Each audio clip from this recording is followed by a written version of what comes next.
I got to imagine the past 4 weeks have really changed how you guys are doing things. Yes, sir.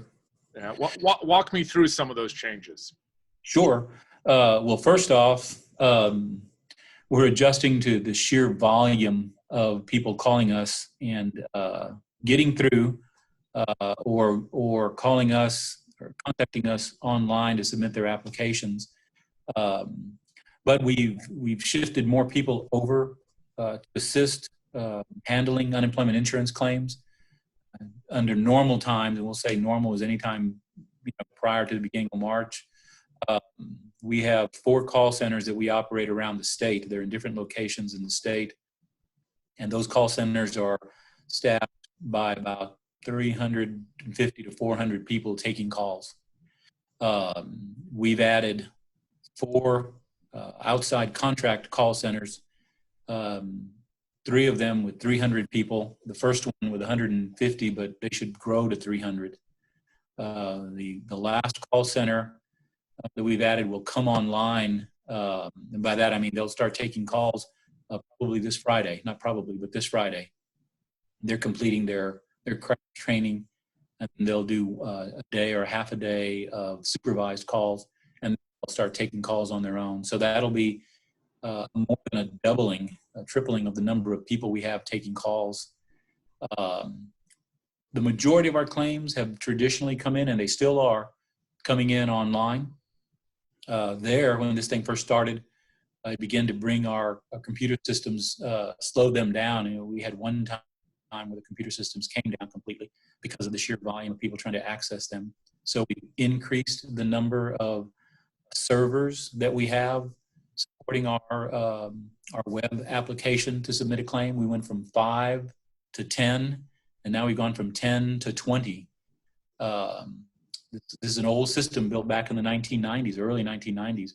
We were just wrapping up negotiations when we had to stop that because all of this started to replace that system. Of course, that's a 2 to 3 year project, maybe a 4-year project. Mm-hmm. It's a massive system. But the old system runs on a mainframe computer. We stripped everything off of that mainframe that doesn't have to do with processing unemployment insurance benefits. We've upped its size and its capacity and its memory.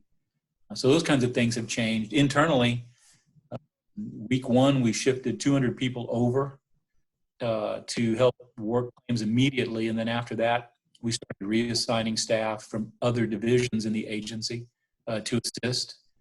We have volunteers, about 300 volunteers. The House and Senate both volunteered to have their staff assist us, and they're assisting us by making some outbound calls, not receiving calls, but making outbound calls, which are very important. But those are some of the basic changes that we've made. We've suspended some of the normal things that we would do. So, for example, if you can't get through, and a lot of people can't, a lot of people do, by the way. We have 1.5 million people that are receiving benefits as of yesterday. But normally, if you can't get through, well, the wait's just a little while, and then you are able to get through. The volumes have just skyrocketed right now, so we're adjusting to those too. So we're still looking at things that we can do to be better and serve our neighbors, our fellow Texans better. Yeah, that was going to lead my next question. What is your message for Texans that are struggling to get through? Mm-hmm. Well, first of all, let me personally apologize for the delays that you're experiencing.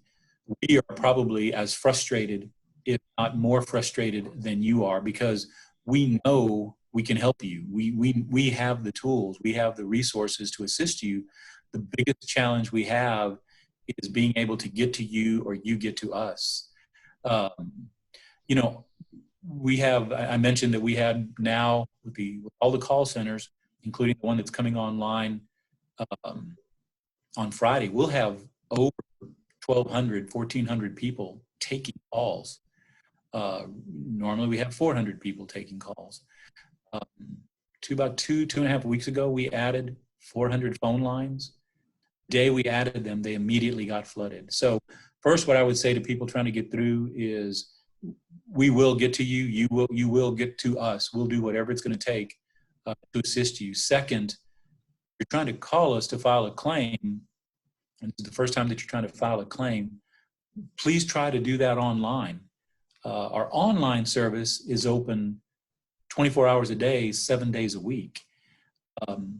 If you need to talk to us or you just feel uncomfortable and want to call us, our call centers are open 7 days a week, 7 a.m. to 7 p.m.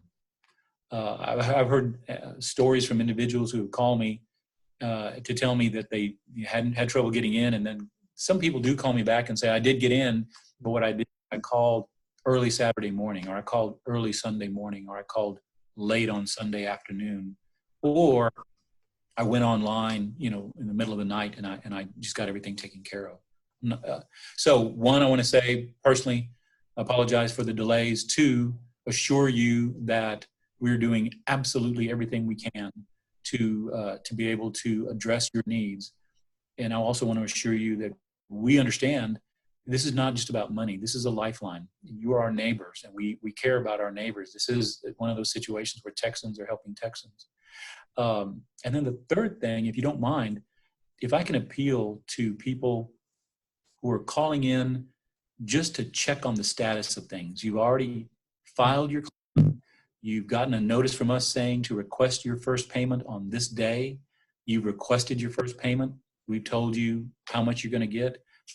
You're good to go. Please don't call us back to verify what we've already told you. And I know that you're anxious. I really, truly know that you're anxious, but please don't call us back because you're clogging the phone lines for individuals that still haven't gotten through to get the benefits that you've already been told you're going to receive. So if at all possible, and I know it's hard, I get frustrated myself too sometimes when I call. I just want to make sure that payment get posted or something like that. But please don't. It would help us to be able to help our neighbors, your neighbors, be able to get through and file their claims. Texas is such a diverse state, and of course this week on Monday, oil prices tanked, and there's been a whole lot of issues out in West Texas, and then you have the urban areas. Are you seeing an influx from certain parts of the state, or is this just completely widespread? It is completely widespread. It is unlike anything we have ever seen before. Normally, in a situation like this where there's an emergency, it's a natural disaster. So it's along the coast, or it's flooding in the valley, or up in north central Texas, or it's ice storms or thunderstorms up in the Panhandle, West Texas, or fires here in central Texas or in the Piney Woods. In this case, it is like there's a hurricane hitting the entire state, and it has just parked itself over the state and is continuing to just cause damage to the state. And you pointed out the dramatic price in the drop of a barrel of oil. Those are additional individuals that need to get help from us that maybe weren't affected by COVID-19, but they are affected now. And it's just the sheer volume that is really pounding the system. And we're holding up. We will help everybody, but it just continued. I would plead with people to, as frustrated as you get, we are as frustrated too. But please continue to work with us to know that we'll get to you. We've heard a little bit of chatter about the unemployment trust fund going dry, but I know that's a little deceiving. So can you kind of just simply walk us through what that really means and what it doesn't mean? Sure. First of all, let me start off by saying that I assure everybody that applies for unemployment insurance that they will receive unemployment insurance, the pandemic unemployment assistance. And the difference there is that pandemic assistance is, one, the extra $600, but two, it is assistance to the self-employed, the contract employees, the nonprofit employees, the